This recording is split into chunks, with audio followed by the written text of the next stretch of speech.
Central Bureau of Investigation has now arrested one of the alleged masterminds in the NEET-UG 2024 paper leak case.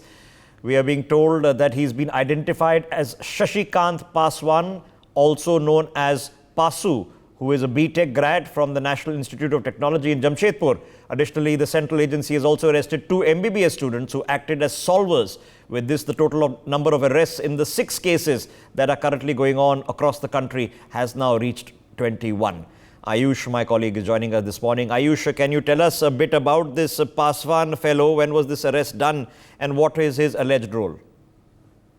Well, yes, Rishabh, the CBI has made a significant progress in the ongoing investigation into the NEET-UG 2024 paper leak scam. And on Saturday, the CBI arrested alleged mastermind behind the leak, who is a B.Tech graduate with 2 MBBS students who were allegedly involved in the solvers of this scandal. See, we have learned about the solver gang, which was working in the NEET-UG 2024 case, where the people who were paid for allegedly solving the answer sheet of the students who were appearing for the exam.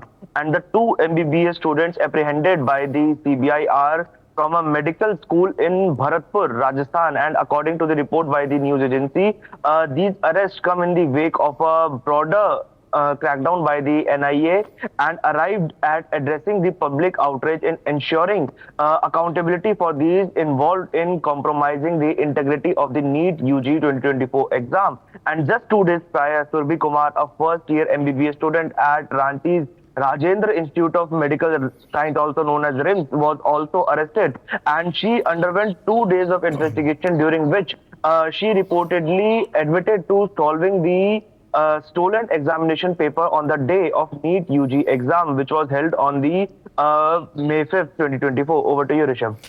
Okay, well, what this is indicating to us, of course, is the matter, remember, is sub judice before the Supreme Court of India, and the big decision that has to be taken, and this is being argued in the court, because the Supreme Court has clearly opined, and that's an observation at this stage, because we are waiting for a final ruling, that clearly from the investigations taking place, there is an indication that some sort, or at least some centers or some portions of this test were indeed compromised, that there were leakages, that people were aware of the questions that are going to be asked beforehand. And indeed, there were some students who gave the exam who could have benefited from what would qualify as nothing other than cheating. Now, the big question is, as you're well aware, whether this was widespread, whether this was across the board, or it was limited to an X number of cases which can be identified. Because if you can identify a limited handful number of cases, then you can say, okay, we scrap those entrants and their results,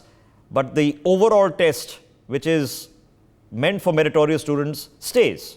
Or if it is incalculable, if we cannot figure out how many people actually benefited from the course of illegal cheating, well, then the entire test itself would potentially have to be scrapped. Now, that's not an easy decision or something that should be made lightly, primarily because imagine if you're giving an exam and you worked really hard to give the exam and you weren't involved in any of the cheating, and then you're told no, because other people were cheating, you have to give the exam again, which means you have to study again, you have to take tuition again.